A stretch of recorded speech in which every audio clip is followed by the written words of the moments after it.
name is Chase Pipes, and you're watching Chasing History, brought to you by American Digger Magazine and Smoky Mountain Relic Room, and we're back at the Texas Through Time Museum with my good buddy Andre Lujan. Andre, dude, what is up, man? What is going on? This is an awesome facility. Yes, now, we're going to talk all about the fossils that's going on here, but first we want to talk about the history of this building right here, because what Andre's doing is he's making a brand new purpose out of a very historic building. So, dude, what is going on with this building? Well, this is a historic Grimes garage, and there's a couple of features on the exterior that I want to tell you about, and then we're going to go inside.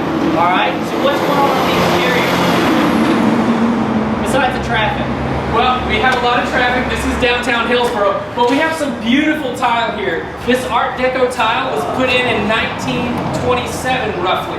We don't know exactly, but I did have a machinist who works here in town who stopped by and let me know that his uncle is actually the mason, the mason who put in this tile. So a lot of connections to the local community here. Right, there's still a whole lot of connections to the local community here. That's really cool. Absolutely. So what else we got going on? Well, you know, this mural up top here, this was actually painted by Fred Grimes Jr. So this is the son of Fred Grimes, who actually established the Grimes garage and built this building.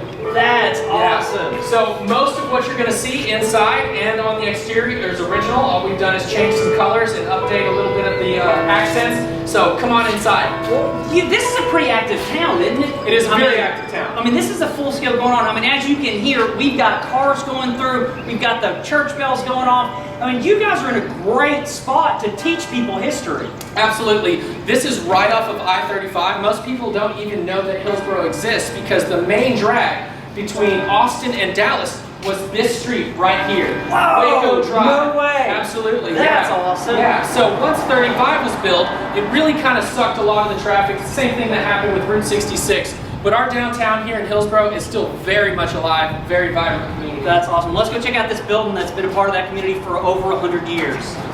So the first thing you're going to notice when you walk in are these beautiful oak trusses and this high ceiling and these wonderful skylights here. So, so when you go into old buildings, why is the ceiling so tall?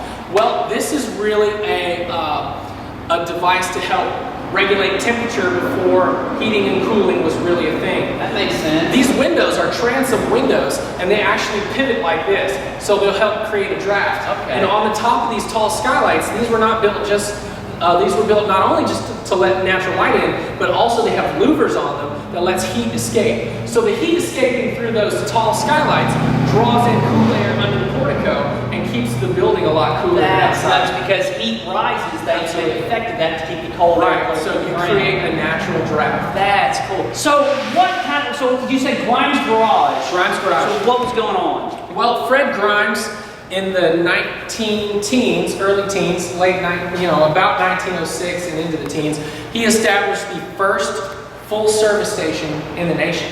Wow. Right. So when cars are just starting to roll off the assembly lines in mass production. What year? He started his business in roughly 1906, but it wasn't until the teens that he really kind of got up and running. So pre-World War I, this guy built a full-service station. Yes. That is insane. Right. This is the third location of the Grimes Garage business. It's also the grandest. So this is when Grimes Garage really kind of hit its apex and blossomed into something that nobody had ever seen before, which was the first full-service station in the nation. Now see, that's huge foresight, because I mean, most of your full-service stations that we know of and think about really didn't come out until after World War II, the late 40s and early 50s. And to have that foresight that, hey, man, cars of the future, I'm going to build something so that everybody can, be taken care of when they come in, that's awesome. Yeah. Man. That's so cool. Fred Grimes was an innovator in many areas, and customer service was one of those. So he had a policy that if a car pulled up, if you weren't serviced, if somebody didn't greet you within 30 seconds, then everybody in the car got a free Coke. No way. Yeah. That's awesome. Yeah. So that is something that they do not do today. Absolutely That's not. crazy. You have to come yourself, Coke's inside, pull it out, you pay for it, it's a quarter. Absolutely. Well, as you can see, this is a large open building with these beautiful oak trusses, and we're filling it with a little bit of history now, but I'm going to grab some historical photographs to share with you and show you what kind of history it was filled with before. Yeah, sure. Let's check this out. Here's a picture of our storefront. That's those windows right there on Waco Street. This is in 1919. Oh. Yeah. That's awesome. Look at that storefront. So this is the first site of the Grimes Garage. This is on 115 South Covington Street. So this would have been in the early 1906, 08 area, like that. Here we have another picture of our building in 1920. Where did you get these pictures? Because these are great photographs. Yes, these photos are from the local historical commission. Okay. They've done a great job of curating, and the Grimes family is still one of the, influential families of this community. Okay. At a time during the heyday of the Grimes Garage, they built the largest home in Hillsboro, the Grimes Mansion, and maybe we can do a drive-by and take a look at that. Yeah, that'd be awesome. See, this is something that's important to remember, guys, is that in your town that you're at right now, there is a local historical society. If there's a building that you're like, what the heck is that thing? That looks cool, and you want to figure out what it is, contact your local historical society. You can do that by Google. That's cool that they helped you out with that. Yes, it's wonderful pictures, and we can take a look at a few more here. Here's our lobby, and this is roughly in the 20s here. Wow. And you can see how modern and sleek it was. So Fred was really an innovator in customer service, in customer experience, and those sorts of things. Wow. Here's a picture of a Grimes tow truck servicing somebody at a log cabin with a thatched roof. What? That is nuts. Look at that. So he not only had like the foresight of taking care of people here, but also to go out into the field, so to speak, and to take care of them out at their ranches or whatever. Absolutely. That is nuts. So, did he do any towing or anything like that? Towing, yeah. And if you needed a tire change or something like that, they could bring that service to you in the field. Yeah. So this is really great. We had here we see this picture of a bus in front of this building right here. It says Grimes Motor Coaches. So he was toting people around. So he was toting people around too. So he really knew that transportation was going to be the future of this nation. Yeah, he was the Steve Jobs of his day, basically. Absolutely. He was like, I'm gonna take care of it. Internet, we got it. Music, we got it. What do you want? We got it. That's awesome, dude. So what kind of services would he provide here? We were noticing some stuff over here. What's going on over here? Well, let me take you over there. I'm glad you pointed that out. We were talking about Fred being a customer service guru. Yeah. It was important at a time, especially in the teens, we think about the role of women in society. Women were kind of kept separately, treated separately, and especially this is also at a time when segregation is a really big deal. Right. So this is a private entrance for ladies. Oh wow, look at this. This is cool. Oh, whoa. So into the tile. So this is pretty much the same tile that you've got going on the walls here. Absolutely. That was put down on the floor. Right. So when this was the ladies' entrance. This was the ladies' entrance. So when you pulled up for service here, ladies could walk in separately, straight to the indoor restroom. Oh, wow. Yes, which is really amazing because our tile here, let's step inside, the fixtures... I'm not going to follow you into the bathroom. The fixtures have been replaced, but the tile on the floor and walls is all original. Oh, wow. Look at that tile. That is beautiful. Yes. Now, here's the thing, they have, I just wanted to specify, they had a separate entrance for the ladies, not as a slight to them, but as a sign of respect. Absolutely, as a sign of respect, because it was uncouth, it was impolite for ladies to be seen around men doing those sorts of things, because that's a very private thing. Right, it was an overcompensation for the politeness of the period. Absolutely. Yeah, no, that's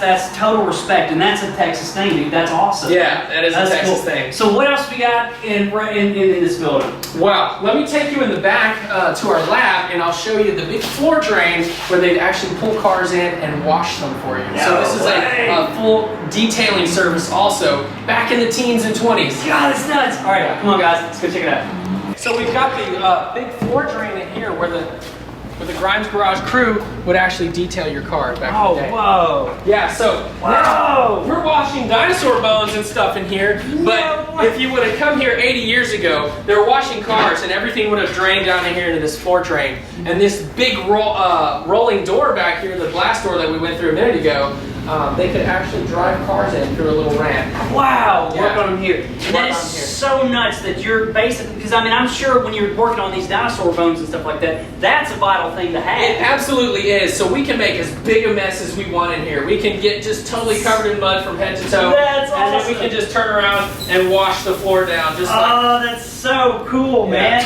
This is an impressive building, and what a lucky facility for you to get a hold of and do the work that you do. Yeah. I wonder if 100 years ago they would ever have fathomed that, you know, there would be guys in the future without flying cars that are working with dinosaur bones. We're supposed to have flying cars today, Absolutely. but we got dinosaur bones. We do. We have Yeah. dinosaur bones and we have pallet jacks. Pallet jacks. So these are almost as fun to ride as a flying car or a hoverboard. That's awesome. All man. right. Well, you know what? There's one more really cool piece of history that I want to show you about this building, and it's about Fred's advertising sense and what he did to promote this brand around the entire world. And we're talking in the 20s, in the 30s, and into the 40s during World War II. Whoa! Let's check this out. This is awesome. So that mansion that I told you about, the Grimes Mansion, here it is. For many, many years, this was the largest house in Hillsboro.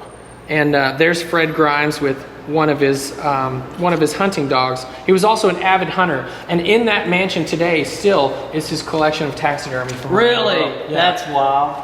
So, you know, I was talking about Fred's advertising sense, and he saw opportunities everywhere.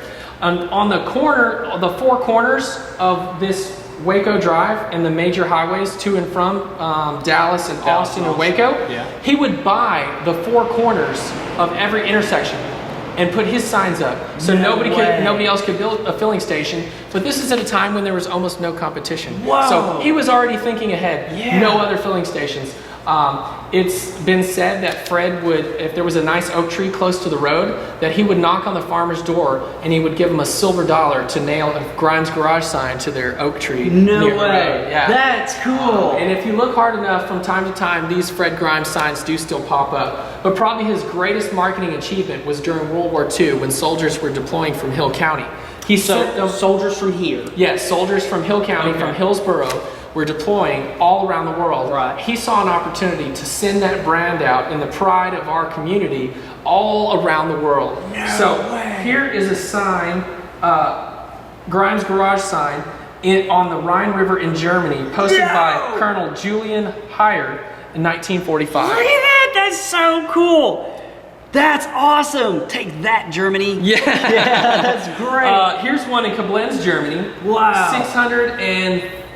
6,335 miles to Grimes Garage, Hillsboro, Texas. No joke. Yeah. That is awesome, man. We've got another one here in the Solomon Islands, you know, and posted next to a U.S. military Jeep.